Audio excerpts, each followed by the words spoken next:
Baik, perkenalkan nama saya Angelina Marici Dedu dengan NIM 22100300114. Saya akan mempresentasikan tentang perekonomian dengan sistem internasional. Yang pertama, ada pengertian dan sejarah dari perekonomian internasional. Ekonomi internasional pada umumnya diartikan sebagai bagian dari ilmu ekonomi, yaitu mempelajari dan menganalisis tentang transaksi dan permasalahan ekonomi internasional, baik ekspor maupun impor, yang meliputi perdagangan dan keuangan atau moneter, serta organisasi, baik swasta atau pemerintah, dan kerjasama ekonomi antar negara. Adapun sejarah dari perekonomian internasional. Yang pertama itu, perekonomian internasional ini dimulai sejak masa kuno dengan ditemui barang buatan Sumeria di Mesir. Terdapat 5 peradaban dalam perdagangan dunia, yaitu yang pertama abad pertengahan, yaitu munculnya perkembangan perdagangan di Eropa abad 12 dan 13. Jalur utama perdagangan melewati kawasan Baltik sepanjang timur tengah wilayah Mediterania sampai ke bagian utara Eropa. Selanjutnya kawasan timur Mediteria yang menjadi penghubung dengan bangsa Asia. Kemudian yang kedua ada masa penjelajahan samudra, di mana ini dimulai dengan munculnya teknologi pelayaran dan navigasi serta penemuan benua baru seperti Amerika dan jalur pelayaran baru ke Asia. Kemudian ada masa revolusi industri. Revolusi industri ini terjadi di dunia Eropa dan di mana barang-barang diproduksi dengan menggunakan alat-alat yang bisa mempermudah proses produksi. Kemudian masa Perang Dunia, itu perdagangan mengalami kemunduran yang disebabkan oleh perang maupun pajak perdagangan serta sejumlah aturan yang membatasi kebebasan berdagang. Kemudian ada masa informasi, di mana masa ekspansi perdagangan internasi masa informasi ini ditandai dengan munculnya perubahan dan pembaruan, di mana berakhirnya perang dingin dan bersatu serta berpisahnya negara-negara serta kritis ekonomi di tengah rangkaian itu. Maka dunia kembali membangun perekonomiannya. Kemudian ada faktor pendorong dan penghambat perdagangan internasional. Yang pertama, faktor pendorong. Itu ada faktor alam atau potensi alat-alat dari alam. Kemudian yang kedua, untuk memenuhi kebutuhan barang dan jasa dalam negeri. Yang ketiga, keinginan memperoleh keuntungan dan meningkatkan pendapatan negara. Yang keempat, adanya perbedaan kemampuan penguasaan ilmu pengetahuan dan teknologi dalam mengelola sumber daya ekonomi. Yang kelima, adanya kelebihan produk dalam negeri sehingga perlu pasar baru untuk menjual produk tersebut. Kemudian yang keenam, adanya perbedaan keadaan. Yang ketujuh, adanya kesamaan selera. Yang kedelapan, timbulnya rasa ingin bekerja sama. Yang kesembilan, berkembangnya globalisasi ekonomi. Dan yang kesepuluh, kemajuan telekomunikasi, informasi, dan transportasi. Kemudian ada faktor penghambat. Yang pertama, nilai tukar yang berbeda. Yang kedua, kebijakan ekonomi internasional. Yang ketiga, konflik di suatu negara. Yang keempat, kegiatan ekspor impor perlu waktu lama. Yang kelima, kualitas SDM yang rendah. Dan yang keenam, kebijakan pembatasan produk. Kemudian C. Teori perdagangan internasional.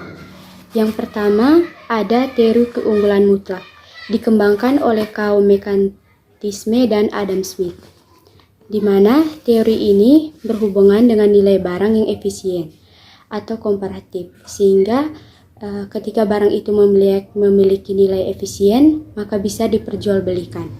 Kemudian yang kedua ada teori keunggulan komparatif, dikembangkan oleh John Stuart Mill dan David Ricardo, di mana teori ini menyatakan bahwa nilai kegunaan suatu barang itu pasti memiliki nilai penukaran. Kemudian yang ketiga ada teori Heckscher-Ohlin, itu dikembangkan oleh Elie Heckscher dan Bertil Ohlin, di mana teori ini menyatakan bahwa produktivitas itu dipengaruhi oleh jumlah faktor produksi sehingga yang dapat mempengaruhi nilai biaya dari produksi tersebut.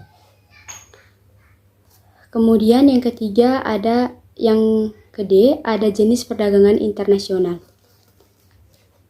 Yang pertama ada ekspor. Ekspor itu merupakan perdagangan internasional yang menjual barang ke luar negeri.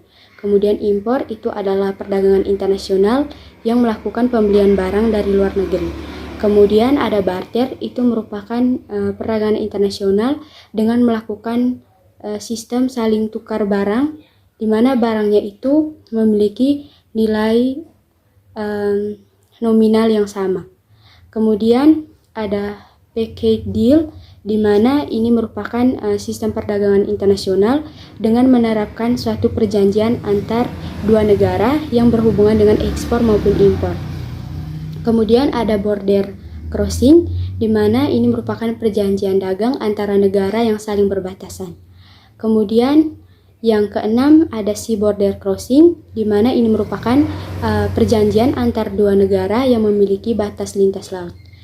Kemudian yang ketujuh ada overland border crossing, di mana sistem perdagangan internasional ini merupakan perdagangan yang dilakukan oleh dua negara yang memiliki batas darat.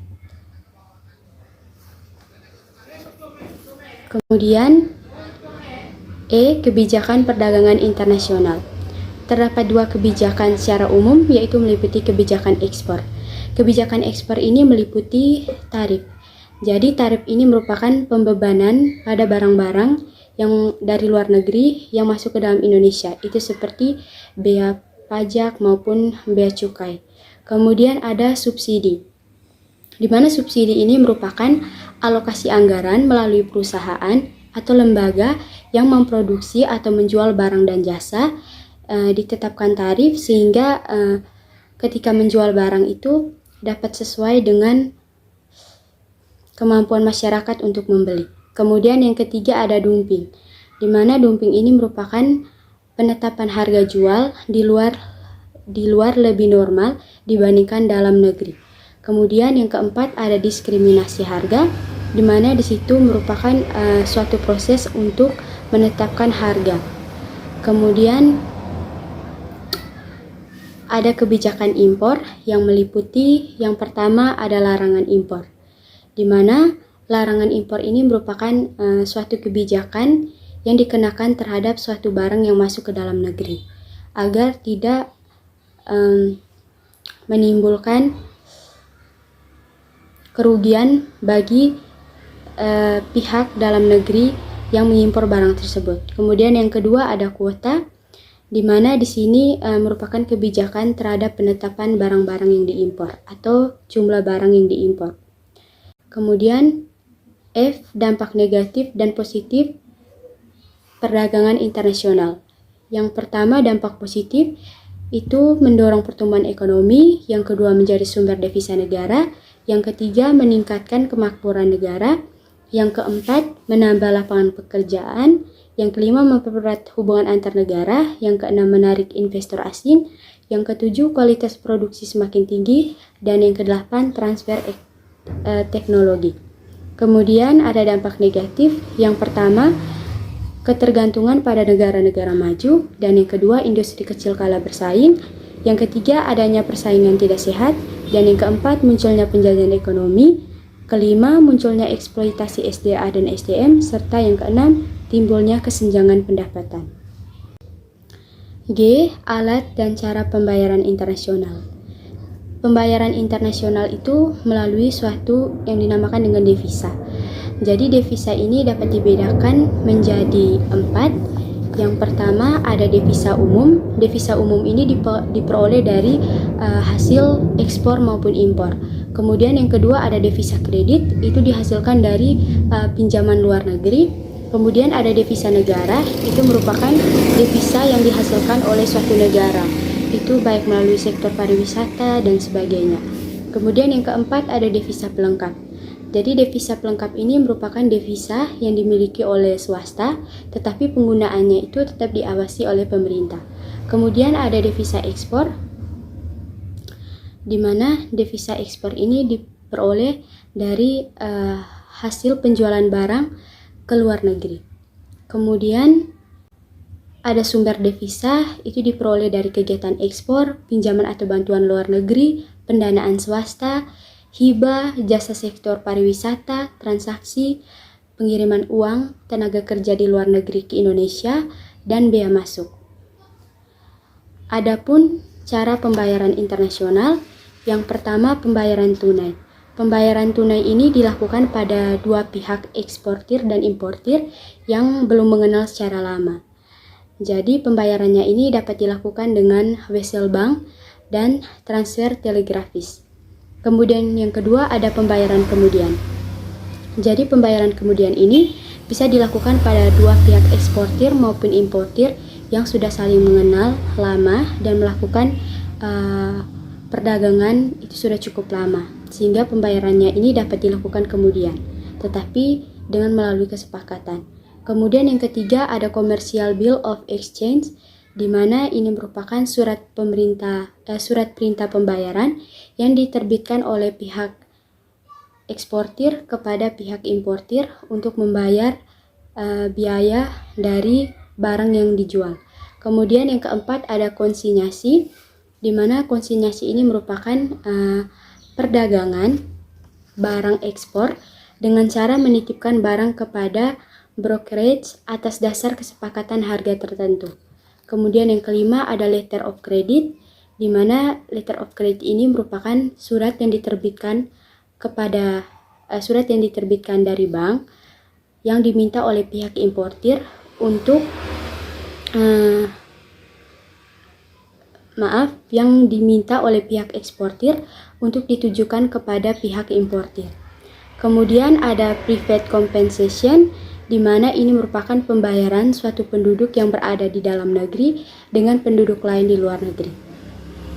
Adapun kesimpulan dari ekonomi internasional itu diartikan sebagai bagian dari ilmu ekonomi yang mempelajari dan menganalisis tentang transaksi dan permasalahan ekonomi internasional, yang meliputi perdagangan dan keuangan atau moneter, serta organisasi dan kerjasama ekonomi antar negara. Dalam menata sistem ekonomi internasional, dibuat berbagai macam kebijakan maupun alat pembayaran internasional agar dapat tercipta perekonomian internasional yang teratur. Baik, sekian dan terima kasih dari materi yang saya berikan. Mohon maaf apabila ada salah kata yang menyinggung perasaan. Sekian dan terima kasih.